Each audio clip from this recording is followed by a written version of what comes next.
ఈరోజు మన ఎదుట వైలిన్ సహకారం ఇచ్చిన మాస్టారు ఆయన ఇప్పుడు మళ్ళీ సుబ్బరాయ శాస్త్రి గారు నేర్పిన బాణీతో ఎంతోమంది శిష్యుల్ని రాజమండ్రిలో సంగీత కళాశాలలో ఉండి తయారు చేస్తున్నారు.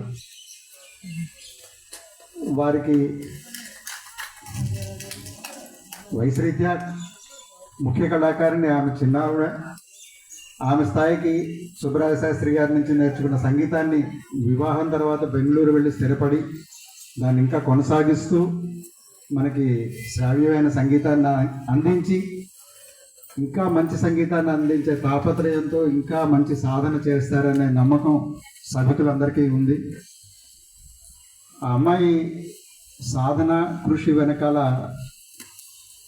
తండ్రిగా సూర్యనారాయణ గారి తాపత్రయం బట్టి మనకి ఈ కళాకారిణి వేళ మన ఊరు పిల్ల. ఇలా మనకి ఈ భాగ్యంతో మనం ఈ సంగీతం విన్నాం. అయితే సూర్యనారాయణ గారికి ఉన్న సంగీత ప్రవేశం ఇప్పటి వరకు పక్క వాయిద్యాలతో నేను ఎప్పుడు వినలేదు. కానీ ఉంటున్నారా మరి